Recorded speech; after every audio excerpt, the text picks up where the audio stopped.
Love, exciting and new. Hello, Hannah Waddingham here. Have you seen the fabulous new Sun Princess? World-class entertainment, exceptional dining, and the greatest pizza ever. It's a love. Don't miss our Come Aboard sale with up to 40% off and free room upgrades. Visit princess.com or call your travel advisor to book. Princess Cruises. Terms and restrictions apply. Offer ends 2/28/25. Ships of Bermudan and British Registry. Auto insurance can all seem the same until it comes time to use it. So don't get stuck paying more for less coverage. Switch to USAA Auto Insurance and you could start saving money in no time. Get a quote today. Restrictions apply. To maybe even just, engage in small talk with each other, like, leaning across the table and saying, hey, what are you eating? And so the way I sort of pitched this book to my agent was come for the egg rolls, but stay for the talk on racism. Because, you're going to get all that food porn, but, we're going to talk about some serious things, but hopefully in a way that actually brings us together, because these are serious subjects. I wouldn't want to avoid them.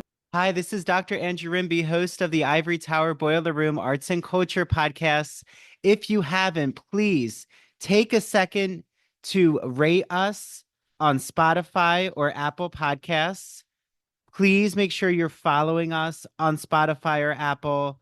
And did you know we have a YouTube channel? Please subscribe to our YouTube channel. It really means a lot.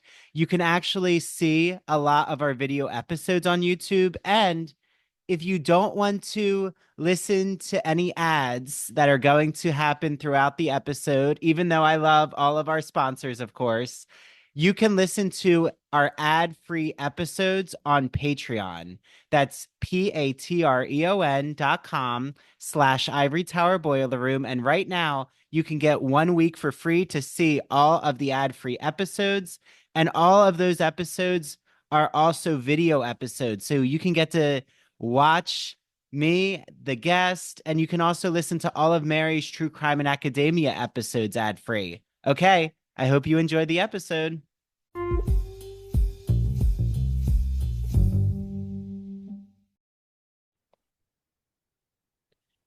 Hi, everyone. Welcome back to the Ivory Tower Boiler Room. This is Dr. Andrew Rimby. I am so excited to be joined with Curtis Chin. Here's a little information about Curtis.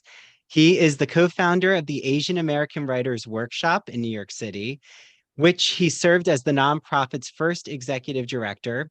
He went on to write for network television before transitioning to social justice documentaries. He has screened his films at more than 600 venues in 16 countries. And he just told me that the book tour that he just came off of was over 200. I think he told me that he had done the talk at more than 200 places, which is just amazing. He's written for CNN, Bon Appetit, the Boston Globe's Emancipator. His work has been anthologized in the Best American Food Writing 2023. I'm assuming that you should read that when you're eating. And not on an empty stomach. He's a graduate of the University of Michigan and a former visiting scholar at New York University. He's received awards from ABC Disney Television, the New York Foundation for the Arts, the National Endowment for the Arts, and much more. And I'm so happy to be joined with him to talk all things his memoir, Everything I Learned in a Chinese Restaurant, which I know he's going to tell us is being released as a paperback edition in October. So welcome to the ITBR, Curtis. Thank you. I'm so excited to be here. So right away, I was so immersed in just the way that you situate yourself at the beginning of your memoir. And a question I had as I was reading is, how did you know, okay, this is now the time I need to center my family's restaurant, Chung's Cantonese Cuisine, at the heart of all of these awakenings in my life? Like, just how did you know it was time to write a memoir? Oh, well, I don't know. I mean, my day job is writing for TV and film, so I do write professionally. But the idea of writing a memoir actually just sort of naturally developed. Just to take a step back and tell people what the book about, it's called Everything I Learned in a Chinese Restaurant. And it's about growing up in my family's wonderful Chinese restaurant in the inner city of Detroit. This is during the 80s when it was a really difficult time period for the city. Not only was the auto industry, really taking a hit, on the city, but there was crack cocaine, there was AIDS. I knew 5 people murdered by the time I was 18 years old. But at the same time, we had this wonderful Chinese restaurant right in the heart of the inner city where my parents were able to raise me and my 5 siblings. And so I've always had an appreciation for my family and the sacrifices that my mom and dad made to sort of open up doors and opportunities for me and my siblings. And I've always recognized that the person I am is because of what happened, and the values that I was taught, as a kid. But the idea of actually feeling that that was an important thing to write only came about, as I got older. And, sadly, we did have to sell the restaurant after my dad passed away. And soon after that, my family all left Michigan. And when my siblings started having kids, I just thought it was really sad that this next generation of our family would not know this long history. Because my family had been in Michigan since the 1800s, right? There aren't very many Chinese people in that part of the country at that time. And so I just thought it was really fascinating history and story that I really wanted to pass on to that next generation. And so it started off as a real personal family project more than anything else. And I remember you say that, and correct me if I'm wrong, Curtis, but was it one of your family members, the one who moved to Michigan, to Detroit? He had like seen that there was a similar town name as where he was coming from in China, and that's how he decided to move there. Yeah, my great-great-grandfather moved from Canton, China to Canton, Ohio, before realizing there weren't actually any Chinese people there. And then he moved up to Detroit, which at the time was just starting the auto industry. And I like to say that, my family was in Detroit even before there was a Ford Motor Company or even Motown Records. And so when you think of that longevity, it's just amazing, right? Because at that time, it really just it wasn't too long ago that it really was just a French colony. I mean, it's interesting. Well, and like for the 1800s, what was like the American history or like the research you did for your memoir? What was the situation across America with you know, those who had just come from China?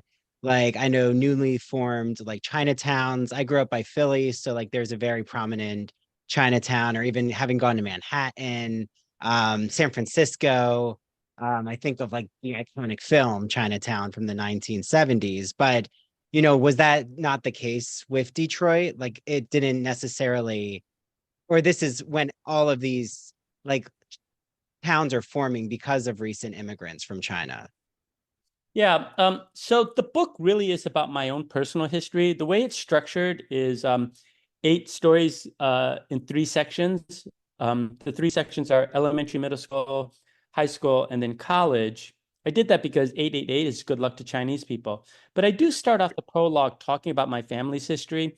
And there's 2 reasons for that. One is, you know, A, or one, when you read about Asian American history, it's usually centered on the West Coast or the East Coast. You don't think about Asians being in, the middle part of the country. So I wanted to honor that history. The second is that I don't think you can know a person's history unless you know the family's history, right? Because so much about your desires, your wants, your values are all really set by your family. And so that was my reason for sort of exploring my family's history, as I mentioned. Do you want me to read anything, or is it just a conversation, Well, I was going to say, if you want to read a section that you think, let me will help illustrate this, I'd love that. Okay, I'm just going to read the first page of the prologue. Sure. And the one thing that I want to say is that when you read the book, you're supposed to read it like you're entering a Chinese restaurant, that this is a meal that you're having. Okay. So this is the opening. Welcome to Chung's. Is this for here to go? Armed with a smile and a red waiter's jacket with a perpetual plum sauce stain. That's how my dad greeted any new face who entered the lobby of our popular Chinese restaurant in Detroit. Interestingly, my great-great-grandpa Gong Li Chin had faced the same question in the late 1800s as he stood cold and alone on a rickety dock in Guangzhou, China, trying to decide his future and that of his young impoverished family. For here to go. For here to go. As I got older, it was a question I asked myself. Starting in our restaurant's long and open back kitchen, where my family made some of our most popular items, including the tangiest barbecue pork and best-smelling almond cookies, My mom taught me my first lessons. Before diving into math, English, and geography, she began with a little American history, tales of elders and ancestors, our family as prologue. And so the prologue does follow that journey, like from the late 1800s, as they tried to move up to Detroit. At that time in the country, there was a lot of anti-Asian violence, um, which also led to the creation of this thing called the Chinese Exclusion Act. So what was happening was that a lot of or a handful of the Chinese on the West Coast started moving inland to sort of avoid that violence. And I feel like that's when cities like Chicago and Detroit and St. Louis started their small Chinatowns, right? And they never got terribly large. There was no attraction to bringing there, but for people that were willing to take the risk of going into these areas where there was not a lot of familiarity, it might have actually led to a lot of safety for them, right? Because a lot of times, it takes it's like if you have a few minorities, it's okay, but then Mhm, once that number starts to become visible, then it becomes a problem, and so mhm. because of that, these Chinatowns never got really large. Well, and I just remember how important your family's, well, first, where does the name Chung come from? Like, what's the origin of why it's called that for the Cantonese restaurant? Well, so the restaurant was founded by my great no by my great grandfather, and he had two children by his first wife, and so it was when he passed it on to his kids. He passed it on to my grandfather, whose last name is Chin, but he also passed half the restaurant to his oldest daughter, who was married to a man named Harry Chung. And so they took Harry's last name because they already had another restaurant named Chin's. So this was actually the second restaurant. So that's how it happened. But interestingly, and I talk about this in the book very briefly, is that Harry was actually known as what was called the paper son. So I don't know if you have historians here who know what that means, but a lot of Chinese, because of the Chinese Exclusion Act, weren't allowed to come into this country, but they were able to have false documents declaring that they were the child of somebody else. And as long as they passed the entrance test, then they could come in. So a lot of people, quote unquote, adopted paper sons. Oh, And so interesting. paper son. Yeah. Yeah. Well, and I just remember how much the restaurant, like throughout your whole childhood, like you so vividly, which is why I love listening or reading to your book, is like whether it be how you organize it with appetizers, like you go through the whole menu and like that speaks to each passage of your life. And I think that it's fascinating how even like when you were in school, it was like, okay, now I have to go to the restaurant. Or even I remember one family member like wasn't able to graduate because they had to then work at the restaurant. That might have been your father. Yeah. Okay. So, like when, because you are ABC or American born Chinese, like how was that generational difference? Like of you actually then starting to adopt American customs? Or like you said, you were in the heart of Motown. So like you were like swept by the 1970s, 80s, like you're swept by these decades. Was there like family conflict from that? How did you process all of that? No, I don't think I had that divide as much or as pronounced as some other friends, only because, because my dad was born here too, and my mom, she came when she was really young, like a teenager. So they were very Americanized, and because they spoke different dialects, we spoke English. I mean, so I don't know if I had that much going on, but one thing I love to say is that so a lot of the book is about the food, which is, obvious, but it's also about the customers, all the different people that sort of came into our restaurant. And whether it was the mayor of Detroit to the local pimps and prostitutes, everybody came in, right? Because that's one of the things about a Chinese restaurant, right? It really gets a diverse clientele. And even though we were at the restaurant for as much as 80 hours a week over the summers, like 7 days a Wow. week, open to close, I felt like I got to see the city because people came in, right? And they sat and we got to talk to them. And people will often ask me, what's the first lesson? What's the most important lesson you learned growing up in that Chinese restaurant? And I always say that it's what my dad taught me as soon as I got to sit in the dining room. And his first lesson was when you're a little kid, oftentimes your parents will say, "Don't talk to strangers." My dad and my mom, they gave me the exact opposite advice. They said talk to strangers, and who they were talking about were the people sitting in the dining room because, yeah, as you mentioned, my dad had to drop out of community college to work at the family business. My mom had a arranged marriage um, to my dad, and so she had to drop out of high school in Hong Kong and move to America. So she never got a chance to even finish high school. So they didn't necessarily know what opportunities existed outside of that Chinese restaurant, but they knew they had this dining room full of people who did. And so anytime my dad met somebody who was, interesting, seemed really happy, he'd call all six of us kids to run over and barrage them with questions of, what do you do for a living? How'd you get your job? How much money do you make? And so it's this idea of just talking and listening to different people that my parents always encouraged us. So I don't know if I was ever limited, with Hmm. a sense of this is one way to be an American. This is one way to live in America. Because when you're working in food service as a kid, you quickly discover that there's a million ways to be American. Well, and I love when you describe how your family, and like you just described it, but like, why is there a link to Jewish Americans and Chinese Americans? And you're like, well, the food, the dietary restrictions with, Jewish culture is follows a lot of the cuisine of, Chinese food. So then it makes sense. It's like, oh, okay, well, that's why, not mixing dairy with meat.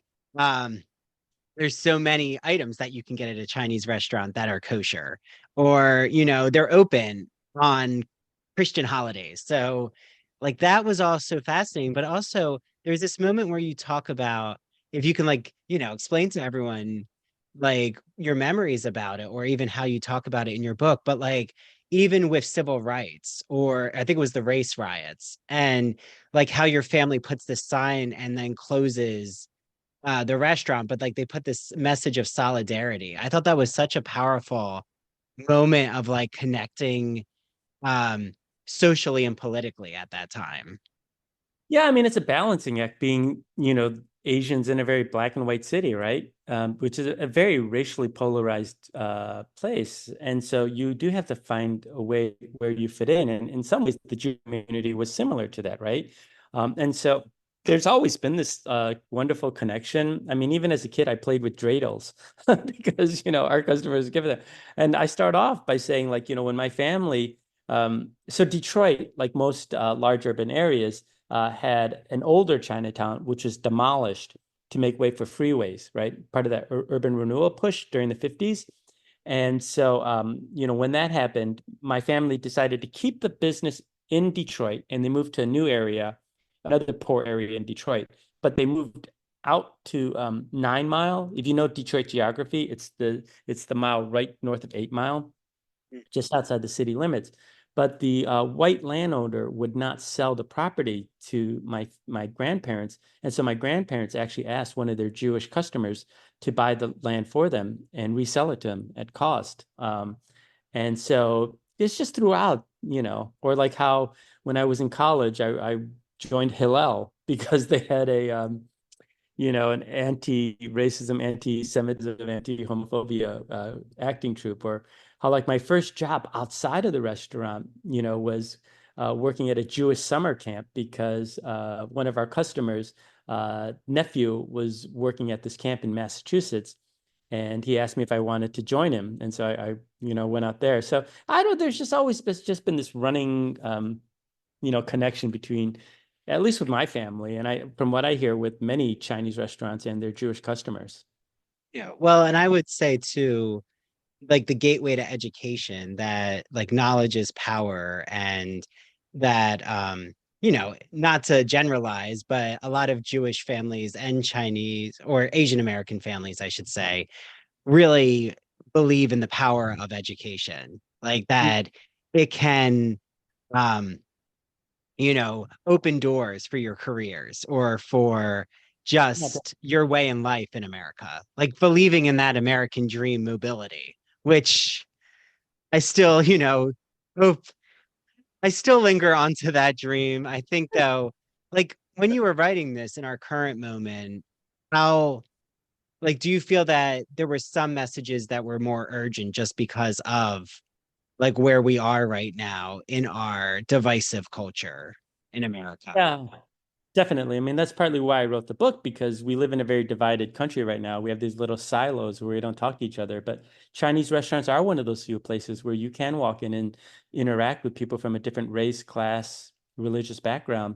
And I wanted to take that opportunity to sort of see if that can bring our country together, to maybe even just, engage in small talk with each other, like, leaning across the table and saying, hey, what are you eating? And so the way I sort of pitched this book to my agent was, come for the egg rolls, but stay for the talk on racism.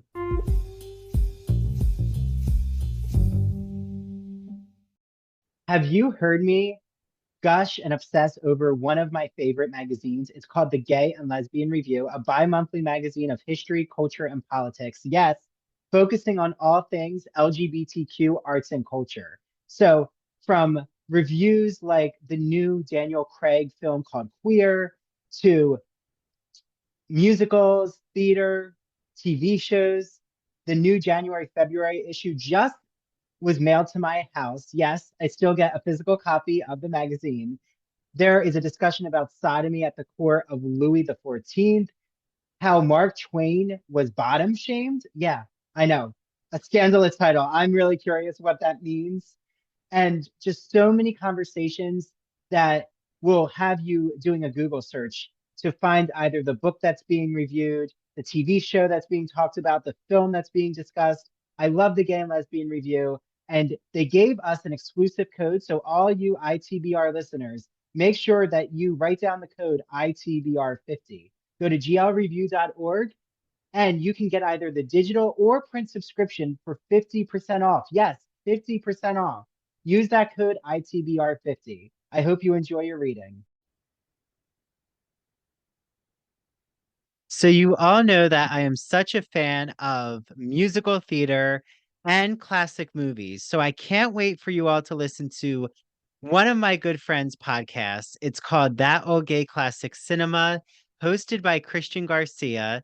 It's a podcast that looks at classic cinema films that we know and love. And he was inspired by Turner Classic Movies and The Great Movie Ride. Remember that amazing ride where the Wicked Witch of the West rose up in a burst of flame in Disney? That was one of my favorite rides. I'm so sad it closed. So while looking at classic films, Christian is so excited to look at it with a queer lens. And he brings on friends like myself to talk about all of these films. I was on the first episode when we discussed The Sound of Music. I've been on an episode of Alfred Hitchcock's Vertigo. He just released an episode about the Philadelphia Story. He's done Meet Me in St. Louis, Sweet Charity, Psycho, Mary Poppins, Hello, Dolly. He had on Down the Yellow Brick Road hosts and the Garland Gab hosts to talk about The Wizard of Oz. So make sure that you listen to That Old Gay Classic Cinema on Apple and Spotify, and follow him on TikTok and Instagram at That Old Gay Classic Cinema. Okay, start watching the classic movies and make sure you listen to Christian's podcasts. Imagine what's possible when learning doesn't get in the way of life. At Capella University, our game-changing FlexPath learning format lets you set your own deadlines so you can learn at a time and pace that works for you. It's an education you can tailor to your schedule. That means you don't have to put your life on hold to pursue your professional goals. Instead, enjoy learning your way and earn your degree without missing a beat. A different future is closer than you think with Capella University. Learn more at capella.edu. This episode is brought to you by Abercrombie. There's nothing better than the perfect jean and going out top combo, or an outfit that perfectly matches your plans. Abercrombie's relaxed jean goes with every occasion. Date nights with something lace, or daytime with a cozy sweater. And their barrel jean will surprise you. It's the trend that will become a staple in your wardrobe. Abercrombie denim comes in tons of rises, fits, and washes. Find your perfect pair online or in store.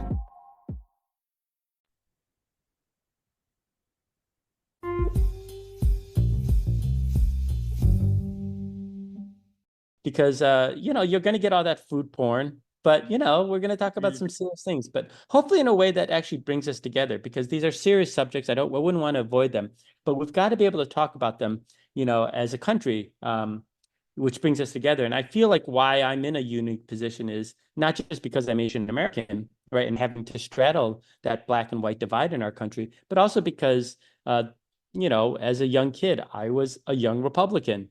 I was the Asian Alex P. Keaton, if that means anything to your listeners. But I was like senior class president, president of National Honor Society. I co-founded the Young Republican Club, Students Against Smoking. Margaret Thatcher was my imaginary girlfriend. And so I have a sense of what that party's like and where it's at now and the origins of all that. And so, I would like our country to get back to that point where people from different sides of the aisle can actually engage in debates, discussions with each other. We can't even seem to do that anymore, which really, pains me because, I remember those days when we could still do that. Mm. Yeah. No, I mean, I feel like your work is such an urgent call for unity and healing. And I feel like we need more, to turn to more of these works. It's so empowering. And, Curtis, like, what was it? There's this moment also where the way you describe intersectional identity, I think is so brilliantly worded, where like you say that your race, your class, your sexuality all collided in this one major moment. Like, can you describe what you meant by that? Like how these three identities really came to a head and how it's almost an awakening you're experiencing of processing your identities. I think I knew which story you're talking about, but Mhm. you're talking about the night in the restaurant. Yes, Uh, yes, the restaurant. So just to set this up for the listeners, is that this is the 80s. AIDS was really ravaging the gay community on the coast. I was in Michigan, right? Which we were starting to get the effects of AIDS, but as a young kid at that age, a 17-year-old, it scared the shit out of me. Like this idea that, oh my God, I'm going to be dead soon. Because anytime you saw anything about gay people in the newspaper, they were in the hospital dying and they'd been disowned by their family, right? I mean, that era was really, really quite different for the LGBT community because you're really coming out of that era when we really were still a mental illness, right? Where we were still lumped in with pedophiles and, alcoholics and things like that. And so as a gay kid, closeted gay kid, um, I just didn't see a bright future, right? But then one night, this couple comes in, this man and a woman, and they're just laughing and having this great time. And I started to, notice them a bit. And I realized that the woman was actually a drag queen, right? Because there was a drag bar like 3 doors down from us. So anyway, I realized that they were it was a drag queen. And, so I just started being really nice to them because it made me so happy to see this couple. And I finally thought like, wow, maybe being gay isn't a death sentence. Maybe you can actually find happiness. And so I started doing all these really nice things, like giving them free stuff, which my grandmother would have really, hated me for doing. But, I wanted to do it. And, at some point, maybe the drag queen noticed I was paying extra attention. But as I was taking their order back to the kitchen to place the order, the drag queen yells across the dining room floor, "You better not be serving us dog meat." And I'm like, ouch, my whole excitement of seeing these people now turned to like, how much just confusion. And, I talk about it in the book. Like I said, just because the village people didn't have a Chinese waiter didn't mean that, the Chinese waiter couldn't be gay as well, right? Like what in this person's experience was so damaged that they thought that any attention from a teenage kid was automatically negative, right? Maybe it was admiration. I don't know. It's an image that just always stuck with me growing up. It's like, I wanted to be your friends. I thought you guys were my future, but it just turned out you guys were kind of jerks. So, Yeah. Like, did you feel that, not just that story, but, you know, in your memoir, you really counter that idea, like the pathologizing idea of Asian American men, um, this emasculating or like the that especially like gay Asian men, um, fall into this like effeminacy, which again, there's nothing wrong at all with like having feminine. I think we should all have like feminine, masculine qualities. All of that is a different discussion. But why do you think society tries to really show the sexuality of Asian American men in this emasculating light? Hmm. Well, I talk about in the beginning where actually you're right about that. It's a negative portrayal in that sense, the way it is brought up. But for me, it was also the lack of sexuality, right? Where people don't see Asian men as a sexual being. And I think I have a unique perspective on this because I've had straight Asian men ask me about that, about the erasure of Asian men right back then. And I think for them, it might have been really hard, right? Because they wanted to be seen as sexual, because they wanted to date and things like that. But as a closeted gay kid at that time, I was actually relieved that nobody was asking me about my sexuality. That for me, it was better to just remain, this blank slate to these people where they were uninterested in asking me or probing into my sexual identity because that would have unleashed a lot of questions about being gay and stuff like that. So I use that invisibility in some ways as a cloak, a power, you know. Mm. And it was after I got older into my teen years where I started to feel more confident in terms of wanting to assert a certain sexual identity or a certain idea that, then it started to feel like, okay, well, this is something I need to challenge, this idea of being sexless or asexual or whatever. Yeah. Yeah. And did getting to the end of writing your memoir, like what were some lessons or reflection, I should say, that you came away with? Like, was there anything about, your intersectional identities or even um like did you feel like you healed any misconceptions you had even about yourself from the writing process? When I first started writing the book, it was really just a humor book about my mean grandmother and my grandfather who ran the Chinese mafia. I like, okay, there's enough stories here. But, as I continued writing the book, the country was going through these changes with George Floyd being murdered and the rise in anti-Asian hate. And I then started to shift the book to sort of address that moment, to talk about some of these other more serious issues like racial identity, AIDS, things like that. That was not my intention when I first set out to write the book. It really was just a funny book. And I'm glad that people still call it a humor book. I mean, it's hopefully, makes you laugh. But I started to add the serious stuff. And so it became a much more difficult book than I to write than I was initially planning, right? I just thought I would have fun, but then um, because I did go through a lot of difficult stuff growing up as a kid, and I think it's all right as a human being to sort of move forward sometimes and not Mhm. pick at all the scabs. But I think when you're writing a memoir, it sort of forces you to sit back and reflect. And so I thought about things that I hadn't thought about in years, you know. So yeah, what did I learn from that process? I don't know. I mean, the book is filled with all types of different lessons. I mean, obviously there are cooking lessons, there Mhm. are mahjong lessons, there are just lessons about, how to be. One of the running jokes in the book is that, in a family of cooks where everybody had a specialty, I was the worst cook. And anytime, we got together to make a family meal, I was the one banished to the dining room to go set the table. And I feel like that's one lesson I learned was that, as much as I wanted to be in the kitchen with everybody else, if my place in life was meant to be the dining room, then I was going to make the best of it, you know. And I did my best to be the best waiter possible. And I got to be pretty good at it. I'm happy to say I was the best waiter at the restaurant. And so sometimes in life, I think that's just what it is like making the best of the situation that you have. I mean, that doesn't mean you shouldn't strive for goals and try to improve it, but also appreciate and try to make the most of when you are in a situation. But there are also little lessons that I scatter throughout the book, like, you know, the fact that when you're cooking, sometimes the smallest ingredients, like a dash of pepper, can have the biggest impact on its taste. And so as a smaller guy, I'm like, maybe that's, you know what I mean? Like I don't, you don't always have the big muscular guy to have the most impact in life, you know. You can be a small person and have impact too.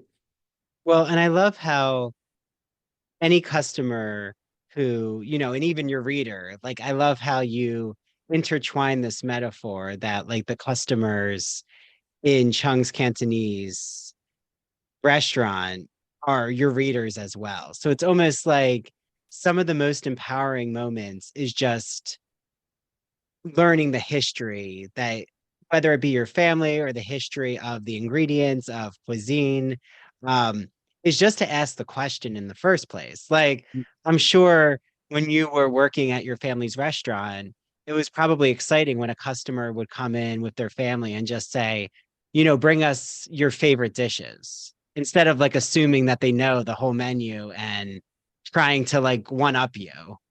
Yeah, yeah.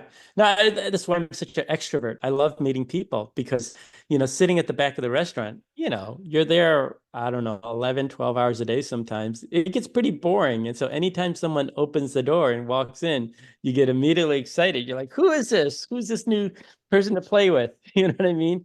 And so it always made me really curious about the people because we never knew who it would be. I mean, there were some generalities, like during the day, it was more white collar workers, and at night it was more the local people on the streets, which included some of the seedier elements of Detroit. But, it was always still a surprise of like who's coming in, and I guess in some ways that's a metaphor for life too, right?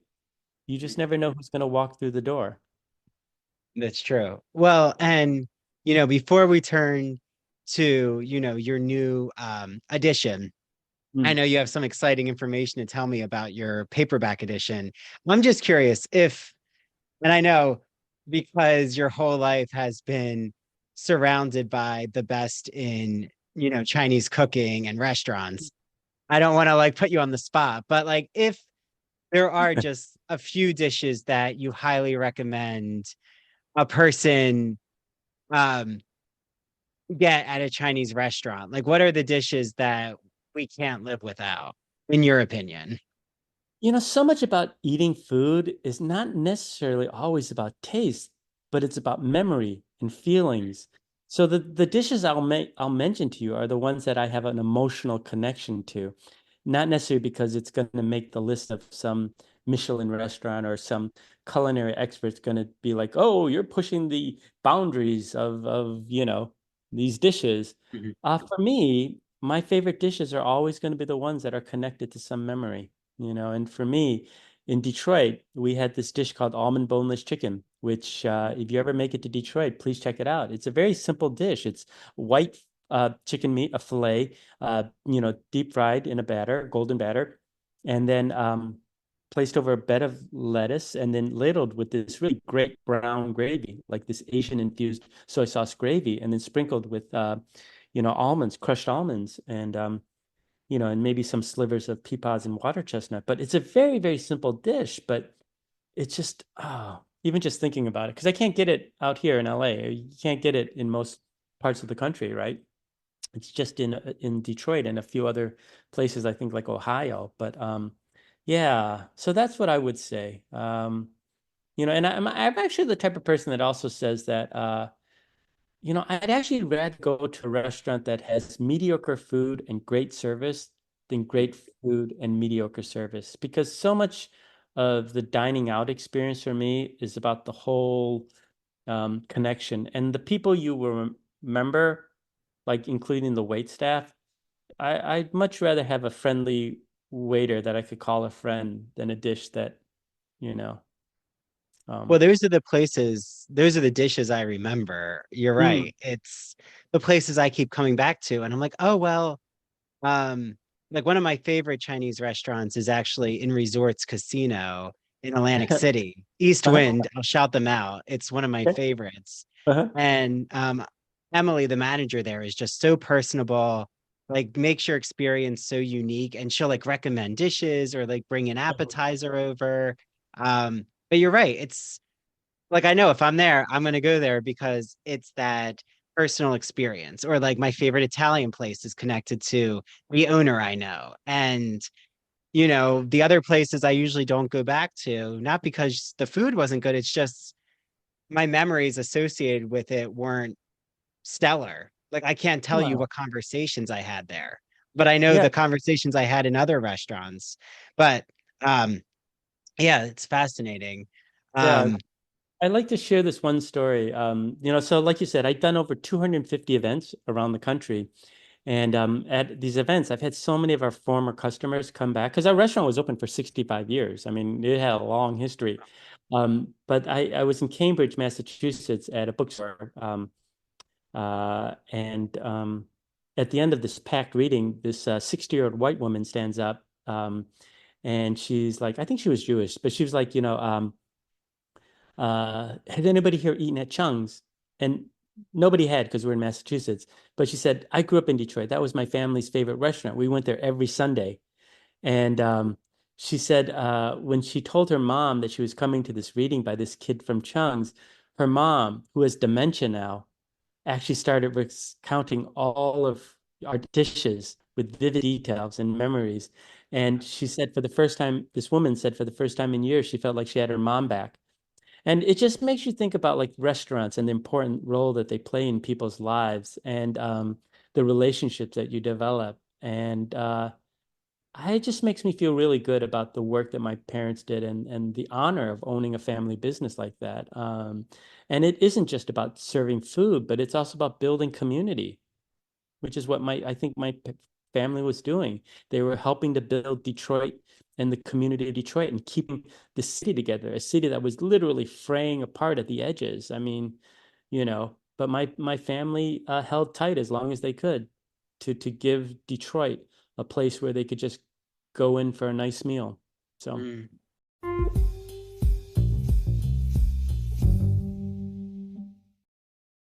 As an English professor, I would have no idea where to begin with books to assign to my students. So I absolutely love Broadview Press, who is celebrating their 40th anniversary. Broadview Press, they publish classic works of literature, academic, humanities books. I've read so many of their books, and I've always loved whatever conversations being discussed, from the philosophy of sport, indigenous philosophy and Native American culture, vampire literature, The Wonderful Wizard of Oz, new edition that just came out just in time for Wicked fandom, folk and fairy tales. My students love the different Cinderella and Little Red Riding Hood fairy tales that we discussed. They always have a really exciting collection. So head on over right now to broadviewpress.com. Use the exclusive code that they gave us, Ivory Tower, for 20% off all of your orders. I hope you enjoy your reading, and please let me know and DM me with the books that you're getting from Broadview Press, because I'd love to share it with Dylan from Broadview Press, who always is curious to see what the Ivory Tower Boiler Room community is purchasing. So enjoy your reading, and I hope you discover even more exciting humanities works.